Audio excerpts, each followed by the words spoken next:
Sizda hech shunaqa bo'lganmi?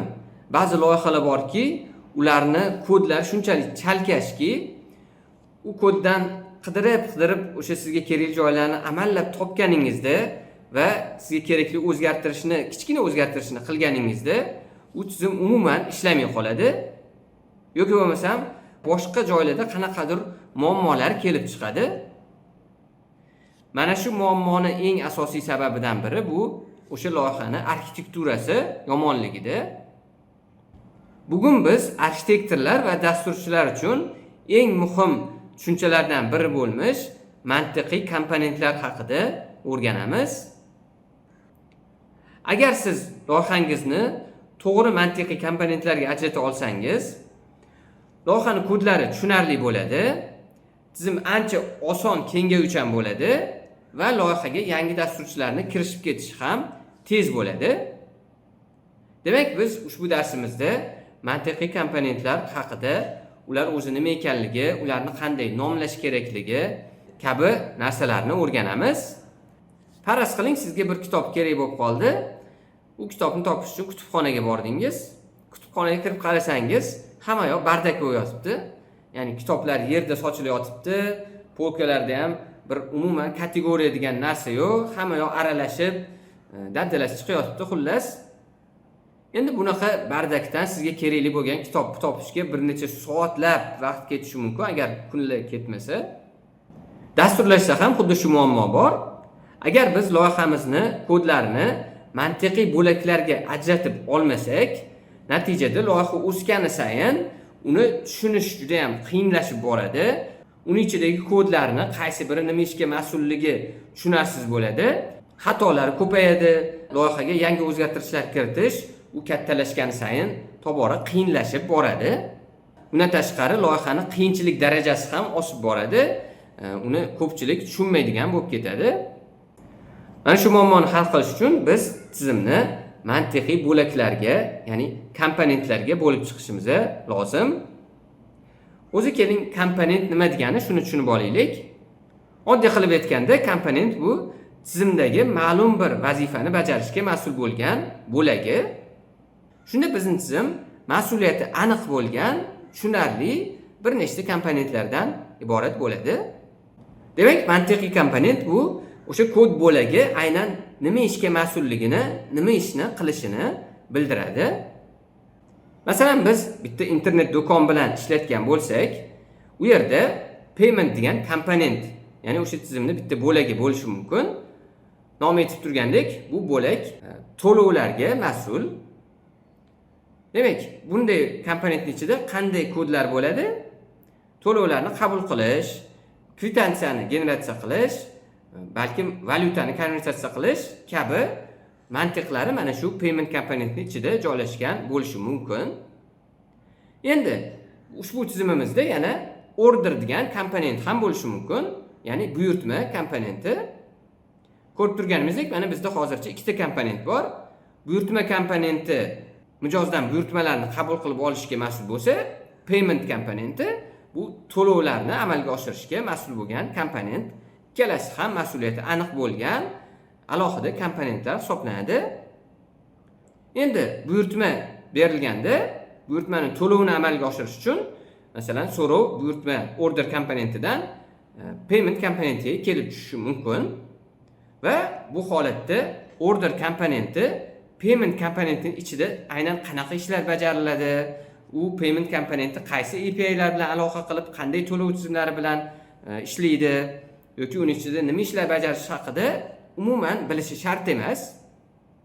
Order komponenti uchun payment komponenti bu faqat o'sha to'lovni amalga oshirib beradigan bitta qora quti hisoblanadi xolos. Chunki bu ikkalasi bir-biridan mustaqil bo'lgan alohida komponentlar.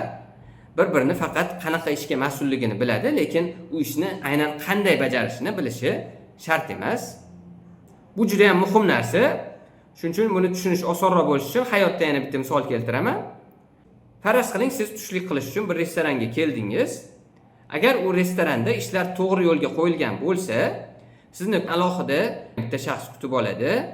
Undan keyin sizni buyurtmangizni qabul qilish uchun girgitton kelib buyurtmangizni qabul qilib oladi. u borib buyurtmangizni oshxonaga olib borib beradi. Oshxonada oshpazlar, bitta yoki bir nechta oshpaz sizni ovqatingizni tayyorlab beradi. Idishlarni yuvish uchun boshqa alohida yuvuvchi shaxs ham bo'ladi oshxonada.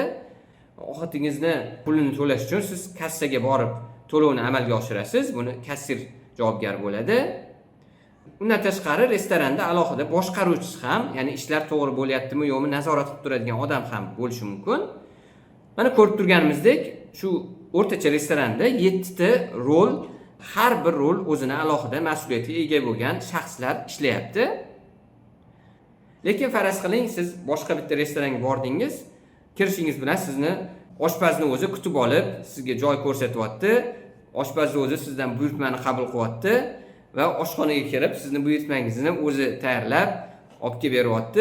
To'lovni ham sizdan qabul qilyapti. Keyin borib sizni idishlaringizni o'zi yuvib qo'yapti.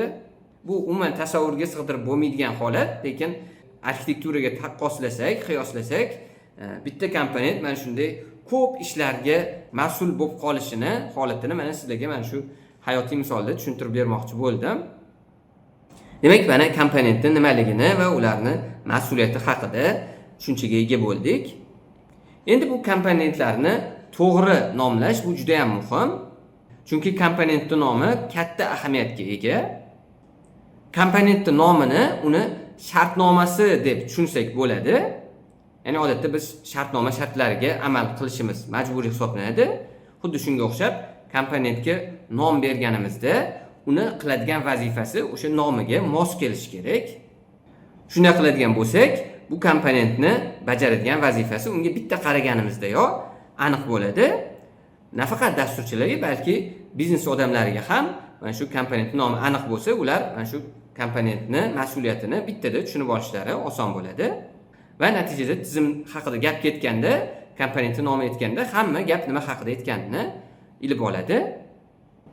Shuning uchun komponentga boshidan boshlab to'g'ri nom berish juda ham muhim.